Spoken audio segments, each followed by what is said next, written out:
말씀에게 길을 묻다.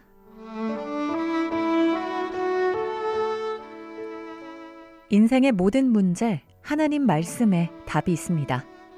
성경 말씀 속에서 인생의 길을 찾는 시간. 목요일 오늘은 북구 풍양동에 위치한 광주 동부교회 박태준 목사님께서 말씀 전해주십니다.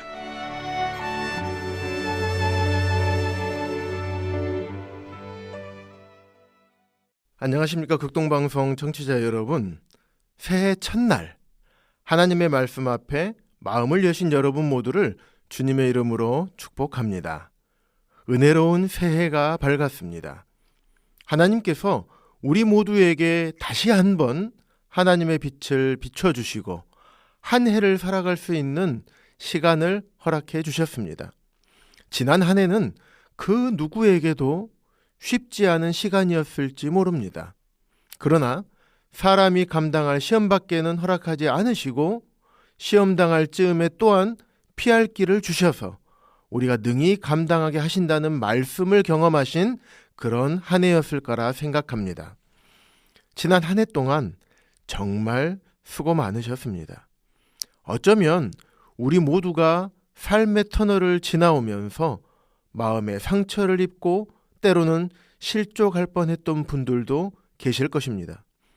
심지어는 너무 상처가 커서 하나님을 떠나셨던 분도 계실 수도 있습니다.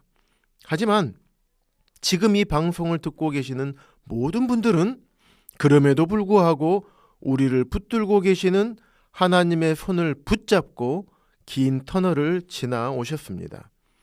아브라함의 하나님, 이삭의 하나님, 야곱의 하나님이 지금 우리가 살아가고 있는 이 시대에도 동일한 나의 하나님이시라는 것을 경험하며 이 자리에 서 있습니다.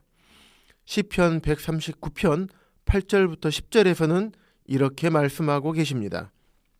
내가 하늘에 올라갈지라도 거기 계시며 수월에 내 자리를 펼지라도 거기 계시니이다. 내가 새벽 날개를 치며 바다 끝에 가서 거주할지라도 거기서도 주의 손이 나를 인도하시며 주의 오른손이 나를 붙드시리이다. 너무 힘이 들고 때로는 해결되지 않을 것 같은 생각이 들게 되면 하나님께서 나와 함께 계시지 않은 것 같고 나를 버리신 것 같은 생각이 들기도 합니다. 하지만 하나님께서는 항상 우리와 함께 계셨습니다. 다만 우리가 우리와 함께 하시는 하나님을 인식하지 못했던 것입니다. 우리가 하나님의 손을 놓을지라도 하나님께서는 항상 우리의 손을 놓지 않고 붙잡고 계십니다. 결코 우리를 떠나지 않으시고 우리를 붙잡고 계시는 손을 놓지 않으십니다. 히브리서 13장 5절에서는 내가 결코 너희를 버리지 아니하고 너희를 떠나지 아니하리라고 말씀하고 계십니다. 그렇습니다. 이처럼 우리에게 말씀하신 대로 항상 우리와 함께 하셨던 하나님께서 지난 한 해 동안 우리와 함께 해주셨습니다. 그리고 오늘 새로운 한 해를 주시고 주님께서 새로운 숨을 허락하시고 다시 걸어갈 힘을 주셨습니다.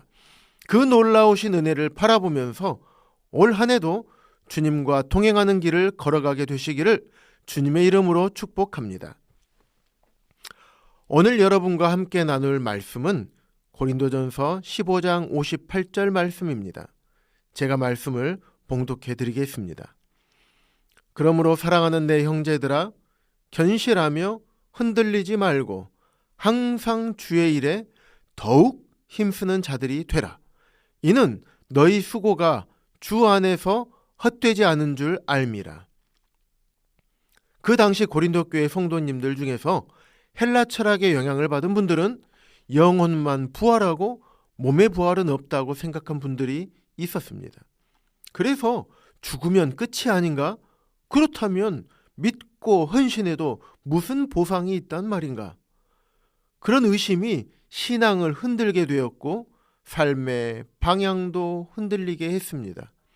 그래서 이 부분을 분명하게 세우기 위해서 이렇게 말씀하신 것입니다. 부활 교리가 사실이기 때문에 신앙의 중심을 붙잡고 현재를 바라보고 살아가는 것이 아니라 미래의 소망을 바라보고 현재를 살아야 합니다. 누가 뭐라고 하더라도 견실하고 흔들리지 말고 주의 일에 힘쓰되 항상 힘쓰는 성도님들이 되시고 힘쓰되 더욱 힘쓰는 성도님들이 되시기를 바랍니다. 그 이유는 그 모든 헌신과 수고가 주님 안에서 결코 헛되지 않기 때문입니다. 지난 한 해를 살아갈 때 주님을 위해 헌신하고 수고하고 애를 쓰면서 살아왔는데 이런저런 많은 일들을 겪으면서 때로는 그런 삶에 대한 낙심과 낭망이 생길 수도 있습니다. 때로는 우리의 헌신과 수고를 곡해하고 오해하는 경우도 생깁니다. 위로해주고 격려해줘야 할 성도들이 오히려 판단하고 비판하기도 합니다. 그러다 보면 힘이 빠지고 모든 것을 내려놓고 싶은 마음이 들기도 합니다. 하늘의 소망이 점점 희미해져 가고 내가 왜 이렇게 살아야 하는가 하는 잘못된 생각이 들기도 합니다. 하지만 하나님께서는 바울 사도를 통해서 분명하게 말씀하고 계십니다. 고린도전서 15장 52절입니다. 나팔 소리가 나매 죽은 자들이 썩지 아니할 것으로 다시 살아나고 우리도 변화되리라.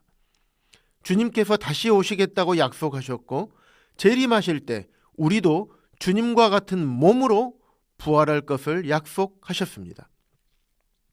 우리가 사는 이 시대는 주님이 언제 오셔도 이상하지 않는 주님의 재림을 바로 앞에 두고 있는 마지막 시대를 살고 있습니다.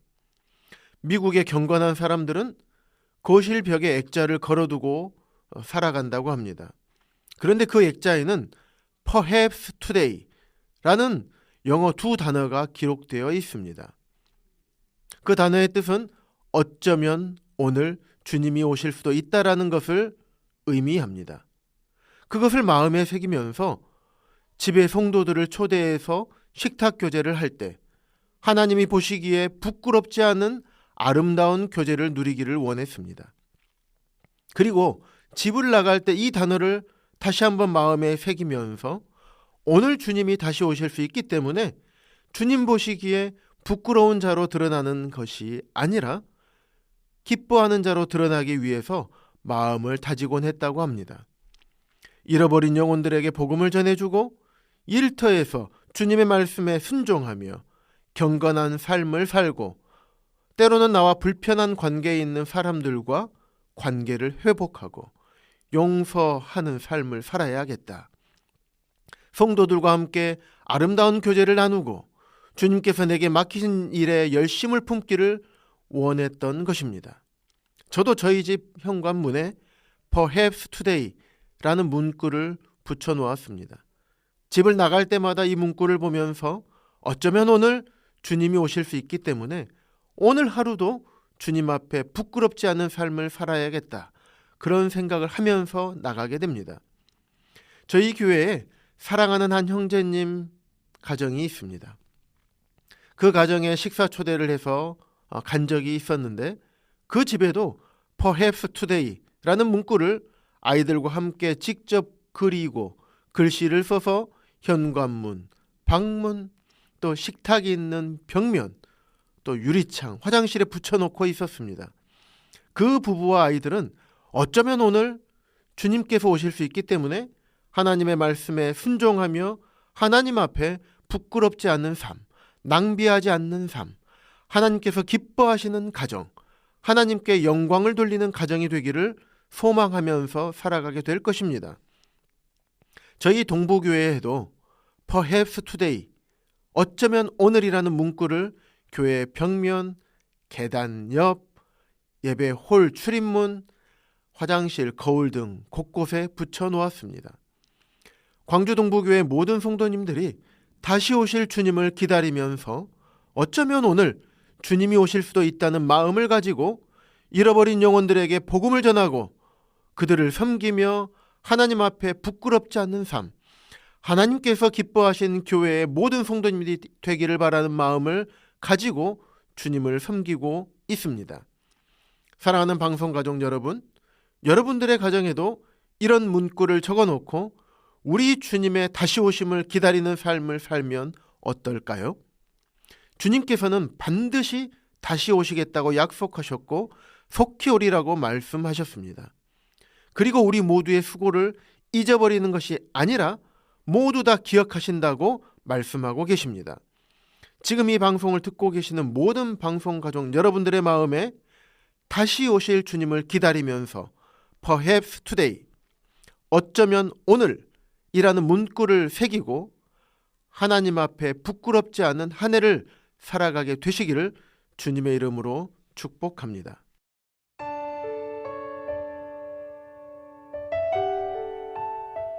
목요일 저녁 지금까지 북구 풍양동에 위치한 광주 동부교회 박태준 목사님께서 말씀 전해주셨습니다.